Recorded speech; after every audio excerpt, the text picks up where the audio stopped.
नमस्कार, मेरे YouTube channel किस्से कहानी की दुनिया में आप सभी का स्वागत है। आज मैं आप लोगों के लिए लेकर आई हूँ सिंहासन बत्तीसी की 26वीं कहानी। दोस्तों, यदि आपको मेरी कहानी जरा भी पसंद आ रही हो, तो प्लीज मेरे चैनल को लाइक व सब्सक्राइब अवश्य करें। आगे आपको और भी रोचक कहानियाँ सुनने को मिलेंगी। तो चलिए शुरू करते हैं 26वीं कहानी, मृगनयनी पुतली की कथा।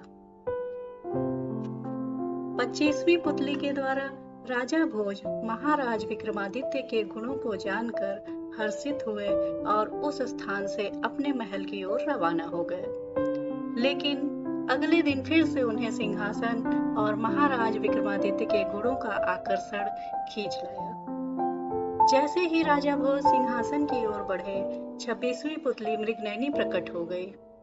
उसने राजा भोज को रोकते हुए कहा कि ठहरो राजन, अगर आप इस सिंहासन पर बैठना चाहते हैं तो पहले मुझे यह बताइए कि आपके अंदर वह गुण है जो महाराज विक्रमादित्य में था और जिसके बारे में मैं आपको बताने जा रही हूँ। तब राजा भोज ने हाथ जोड़कर कहा, हे देवी, कृपया उस गुण के बारे में मुझे बताइए।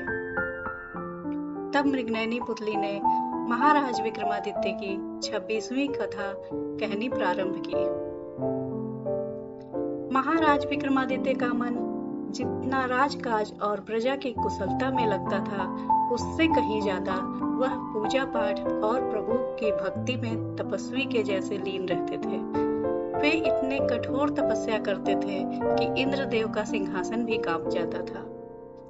एक दिन की बात है, राजा विक्रमादित्य के दरबार में इनके कुछ सैनिक एक आदमी को पकड़ कर लाए, जो देखने में किसी भिखारी के जैसा लगता था, लेकिन उसके पास बहुत सारा धन प्राप्त हुआ था।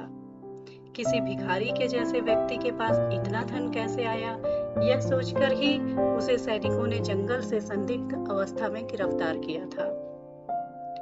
महाराज ने जब उस व्यक्ति से धन के बारे में पूछा तो उसने कहा कि वह एक सेठ के यहाँ कार्य करता है और सेठ की पत्नी के साथ उसके अनैतिक संबंध हैं।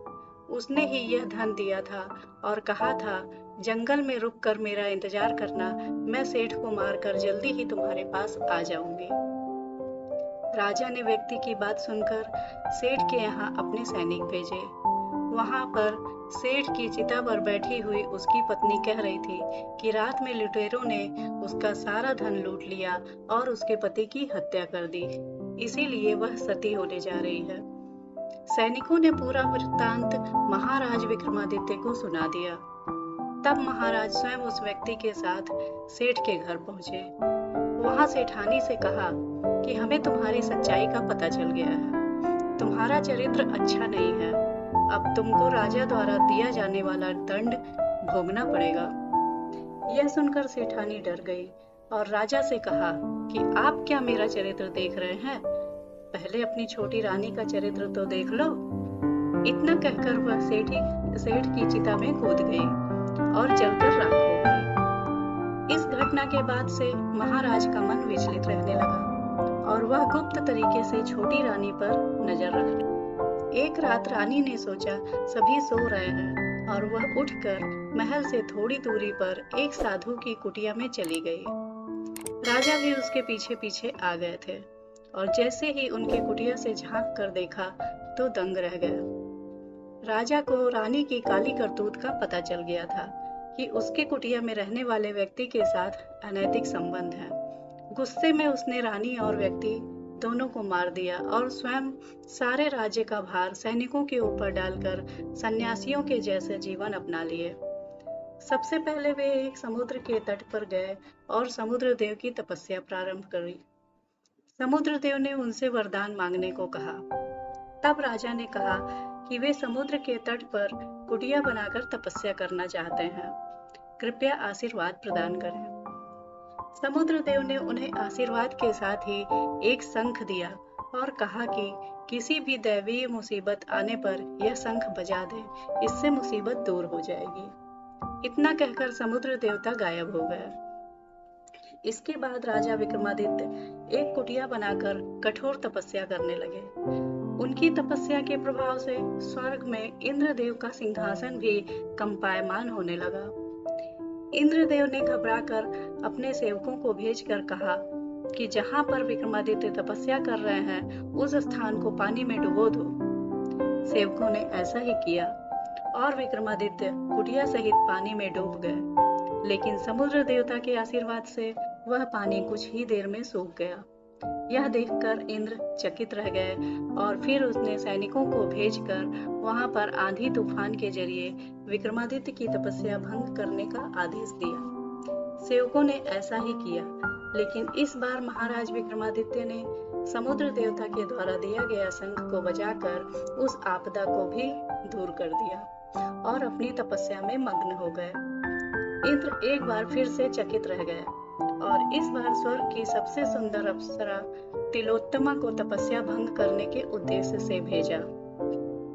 तिलोत्तमा विक्रमादित्य की साधना में नृत्य, रूप और वादन के जरिए विघ्न डालने की चेष्टा करने लगी, लेकिन फिर भी विक्रमादित्य की तपस्या पर्वत के जैसे अचल रही।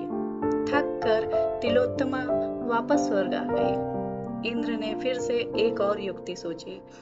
उसे पता था कि विक्रमादित्य बहुत बड़े दानी हैं और अगर उनसे कोई ब्राह्मण जो भी मांगता है वह उसे दे देते हैं। इस बार इंद्र एक ब्राह्मण रूप बनाकर विक्रमादित्य के पास पहुंचे।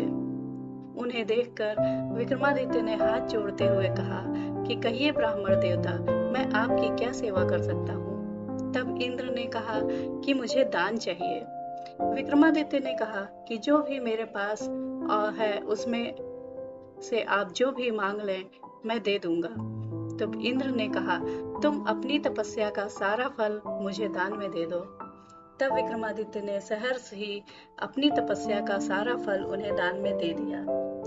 इस बात से प्रसन्न होकर इंद्र अपने असली रूप में आ गए और विक्रमादित्य को आशीर्वाद दिया कि उनके राज्य में कभी भी अतिवृष्टि और सूखा नहीं रहेगा और उनकी प्रजा हमेशा ही खुशहाल रहेगी।